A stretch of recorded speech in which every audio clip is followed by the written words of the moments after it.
Peninsula mid lane. Just like the first game. Now, Iran, what are you going to play with? Man, Mirka called it again, man. The Natan there makes sense. Again, the lack of magical damage technically by having an Angela. It's always a big question. Now, being able to be comboed with the Utah hard guard as well, that was a very devastating combo we've seen back when Angela was just wreaking havoc in the Land of Dawn. For Aura, it's a very one-dimensional pick-off kind of situation for them. Do they want to go and, again, go for that split push style? That is the question. Interesting. Looking at their comp, they do need a bit more of a tanky force or just side lane pressure. That's a lockdown on the Salmons. And the XP lane is more of a skill matchup this time. Who wins that matchup? It's skill? Skill matchup? I would say it's a skill matchup. But I prefer using Yuzhong. Yeah, me too. I think pre-level 4 though, I don't know actually. I think level 4, the Thomas might win an all-out, all-in. Just because the Black Dragon form does give you a bit more utility, but a lot less dueling power. So I think before that, it's going to be a bit of back and forth. But the concern is with the jungle presence, right? I think Aura, having Gugun, are going to be ganking that lane quite a bit. And the fans of Rebellion, they know this is the time for them to just pretty much be serious and take this one as seriously as possible because the stakes are higher than ever. They are in risk of losing that playoff spot. This MPL Indonesia Season 13. The challenge though, a big hurdle in the Dragons, in Aura. How do they want to close this out? Is it gonna be a game 3 or a 2-game series this time? It's Aura versus Rebellion. A possible 2-0 clean sweep for the Blue Bulls up against the Dragons, who are still not safe despite them being a top 3 team in the regular season standings. Nothing surprising in the season of upsets, but Audikizzy going with the focusing mark again, so it's still very much an aggressive approach, even though you're on a quote-unquote supportive hero. Everyone else though, quantum charges for the mobility, especially on Yaoi, is going to be very important in catching up and going for the surprise play. But around with the vengeance means that he has a lot more survivability than you would kind of expect at a single glance. But look at Gugun already with a gank. 2v3 with the healing as well. Swaylo might just fall here, has to flicker out, but Yaoi's following him. One more whip to do it, but Swaylo gets a bit more healing and Yaoi cannot execute him. Gugun secures the lethal though, so it is still a small win here for Aura as the flicker was baited out too. I might have mistaken, but I think I saw Yaoi actually basic attack a minion there in that whole situation. Looking at the emblems though, agility and wilderness blessing. He needs to be around the map as fast as possible. Kabuki with the tenacity, knowing he's gonna be the main target, a bit more vulnerable. Moai feeling like he's a lot safer, going with the Bargain Hunter right here. So he's gonna snowball a bit faster, all things considered. But in the later situations, he has to be a bit more conservative with his positioning, considering that he does not have that extra bit of tankiness in these situations. He'll be a lot more vulnerable to be just deterred by the members of Aura. Since the nerf onto Carry, we've seen that actually Carry has been going for QC instead of the usual Brave Smite nowadays. Aura though, look at the pressure. Gugun going the long way around the cars. Gets a good petrify, and now the Lycan Pounce. One more hit should do it with a Retribution. Vincent secures first blood, and Iran is forced to use the Vengeance. Rebellion win out in a big, big trade. Swaylo and Cars now just clearing it out. They definitely read him like a book. They know that Gugun is coming. This is the usual pattern before the turtle fight for Aura. And punish them right away with the petrify. And now they have the advantage on this turtle fight. Yes, GLC level 3 though. This is gonna be huge. Swaylo can zone them. Aran doesn't have Vengeance. Now the Black Dragon form with the hard card as well. They're forced out. Arano locked out by the penalty zone and just sliced by Cars. Spinning that Dragon Tail and getting another kill on the board. Already a different story from game 1. The domination in the objective fight for Rebellion. And they have an Atan to Arashi. This is looking mighty fine for them in the late game. We're just showing everyone how to really play a game when you know that your opponents are a good team that can play textbook-wise, but Yaoi goes for the play. Divine Judgment there, but Moai just flickers out, and now, good cancel from Audikizzy. Gets a healing done, Moai! Amazing plays, now the lockdown as well. Gugun cannot run away. Swaylo with the last swing of his hammer will take Gugun out of the Land of Dawn. It's a 4-0 start for Rebellion. What is this grip? This looks like that engage in the first game. In the bottom lane too, they're playing with one man down and somehow still wins out in the end over an overextension from the jungler. They're just reading how Aura wants to play this, how they want to be active and going for these ganks. So they root it out. They set up traps in the lane bushes.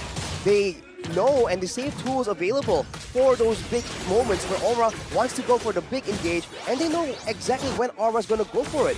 We were talking a bit earlier in the season about how Aura is a lot more disciplined. They play textbook cleanly, but this shows again that just because you can play textbook and you can play clean, it doesn't always guarantee you the victory, man. In the line of Dawn, there's that X factor, the unpredictability, the mind games that Rebellion is just showcasing absolutely well right now. All the way from week 1, we've been talking about how Aura, they've been winning through Carry and Claude. He got Claude in the first game. He got Carry in the second, and both have technically been countered. For sure. A territory that they're not familiar with. Meanwhile, Gugun. I don't know about this. Oran gonna be popping into Vengeance, but Gugun is gonna lose his life to the back just by the Black Dragon form. The two fighters in the back, and Suelo just flickers out Vincent as well. Did he take the orange buff away? He did! Aura cannot do anything. Gugun is down, and Cars and Suelo, the two fighters, are zoning Yaoi away. He's gonna have to flap his wings all the way back to the tier 2. Vincent takes a free turtle, no contest. Vincent says, objective king who? Objective king who? Gugun, I can show you how to take objectives really well. This time around, they're much more aggressive than the first game. This is the blue Bulls. This is the Bulls that we're used to seeing. Oh, just very aggressive against a red.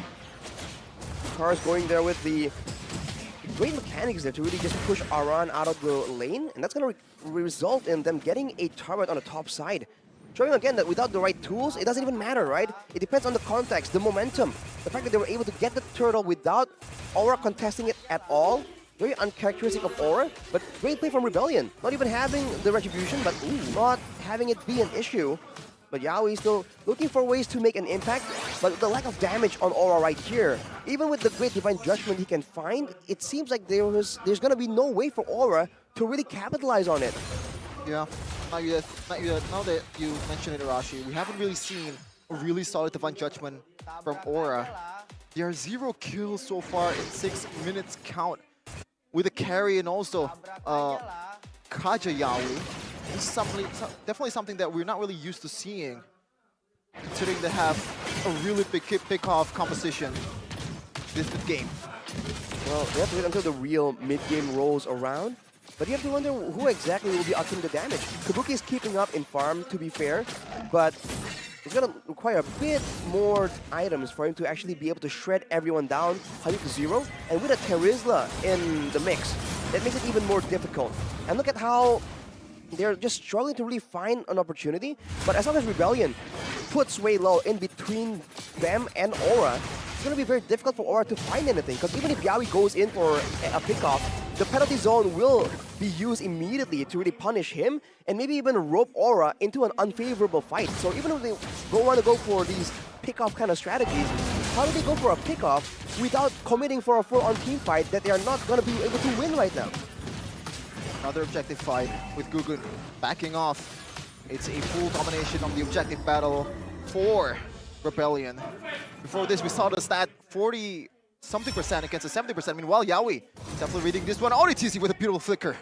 Just gets out. They're gonna go for the trade, but I don't even know if they're gonna be able to get it. Oh. Black Dragon is online, just diving to the back now, has the Petrify as well. He's chilling, he doesn't even use it. Cars with a Dragon Tail, bottom lane is a turret. Gugun taken out again. No, he gets out, just barely. But my goodness, this domination. Moai in the bottom lane, just chunking this turret down, even chunking Kabuki under his own tier 2. The team's Rebellion do not want to stop Vincent zoning around from this tier 1 as the little girl, Angela, just takes the turret down with the minions. Nothing could feel worse than this, man. The fact that you have 5 men just completely obliterated by 3-man combo from Cars, from ODTZ, and Suelo there, with 2 members from Rebellion not joining the fight, and you're losing in all fronts. How do you go with this? Looking at the items right here, Flash of the Oasis already completed for Audi. And if you look at how Aura is playing, they are playing like Aura has no damage to throw back at them. Just moving all in, even though for the most part, even the Roger here, same, going in for all damage items. No real built-in tankiness, but the Angela will suffice considering how behind Aura is right now. Even Yaoi, having just a steel leg plates and the mantle, he doesn't really have an item completed just yet. Kabuki might be their only saving grace, but him alone, Aura's gonna find it very difficult to really win a favorable fight if they're relying only on one person, because Rebellion have tools to deny him. And he's on a flicker, not a purify. So he flickers out of the Black Dragon form, then the penalty zone comes at him. He flickers out of the penalty zone, the Black Dragon flies at him. Just too much layers to uncover here for Aura. Almost like the first game too. Even when you think about it, Yaoi, who do you want to go for? Moai? Oh! Okay, that is a good burn there, but even if you go for Moai, you still have a DPS in Vincent, and with ODTZ, it's gonna boost the potential of this DPS, and you don't have that lockdown that can pretty much kill the enemy's damage dealer. Need to wonder as well, the head skill on the Valentina, it was picked up relatively late, and it seems like Aura had a plan for it, but who exactly is he supposed to really target right here? Lord, let go by Aura for a trade in the bottom side, but even then, they just immediately pushed and let the wave do its thing. They were just so concerned that somehow, some way, Rebellion are going to show up and punish them yet again. Clean gaming from Rebellion. I mean, they don't even need to care about the side wave, right? Because they're trading in tier 1s. It's really of zero value for them to trade. It's so good for them. 6.4k gold lead building up, 10 minutes in, and Moai is on the way to a Holy Crystal on this Natan. They have pretty much everything for a siege. They have an engage in the penalty zone.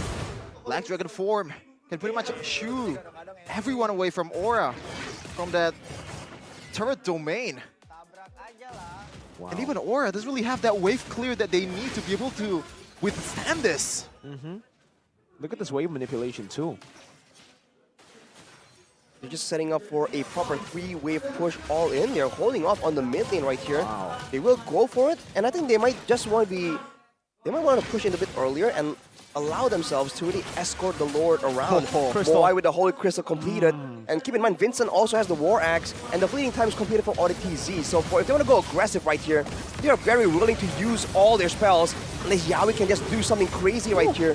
Make a game-saving play. Seems like it's only a matter of time. And even if they're trying to clear the waves right here, with Moai having so much range to play around with, they might just get bursted down. Black Dragon forms at the back to try to zone him. Yaoi already concealed, looking for Moai as well. Suelo taking a lot of turret shots there, but has the immortality. Yaoi, penalty zone to stop him in his tracks as Moai just deals 3 damage to the back. Vincent, Lycan pounds. Even Kabuki with a hard guard can't really do much. He flickers forward, he gets a double kill, but then gets shredded down. Vincent again. It's a triple kill, looking for one last shot onto Orad, who's able to dash towards his base. But now that's one base turret down. Look at the mid lane. It's another falling, crumbling. And now it's Audi flickering forward to Orad. Vincent doesn't care. He'll take that damage and he'll just go straight for the base to get a clean sweep up against number 3 in the standings. The Dragons have been charged down by the Blue Bulls. Against all odds, against what's happening outside of the game for Rebellion, they bounce back quite convincingly at that 2-0 against the Dragons.